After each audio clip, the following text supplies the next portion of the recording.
Bonjour tout le monde, nous voici revenus à une capsule du dimanche matin. On va parler encore des tomates parce qu'à vous voir aller, vous aimez les tomates sans bon sens. Donc, je vais vous parler aujourd'hui d'un engrais naturel pour vos tomates. C'est quoi cet engrais-là? C'est de la cendre.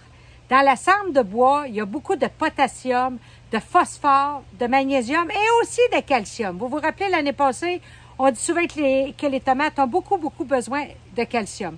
Donc, comment qu'on fait ça? C'est réellement pas compliqué. On va l'appliquer avant une pluie ou un arrosage profond. D'accord? Pourquoi? Pour que notre cendre rentre dans le sol puis aille nourrir nos plantes. Fait qu'on va tasser le paillis. Je vous dis toujours de pailler. Ici, je suis sur un paillis de paille et de foin. On va venir prendre une petite poignée de cendre. Bougez pas.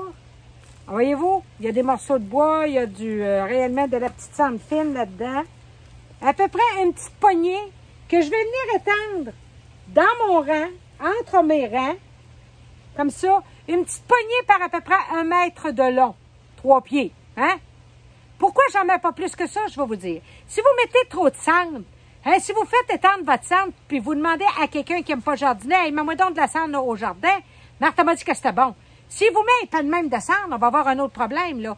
Parce que la cendre, c'est comme de la chaux, hein? Ça fait monter le pH. Donc, on va aller vers l'alcalinité. En tout cas, plus alcalin, j'ai de la misère à le dire.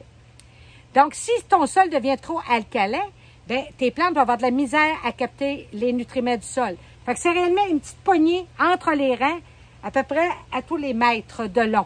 Puis là, on va recouvrir avec notre paillis comme ceci.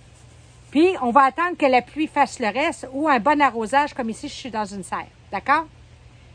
Là, il y en a qui vont me dire, « Hey Marthe, qu'est-ce que je vais faire? J'ai pas de cendre. » N'oubliez pas, là, on est de moins en moins déconfinés.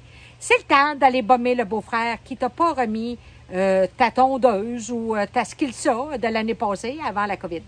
Alors, mettez de la cendre. Pas plus de 2 fois par année au jardin durant l'été. On veut surtout pas monter trop notre pH, mais la cendre est un très bon engrais. Oublie pas, cultive ton bonheur.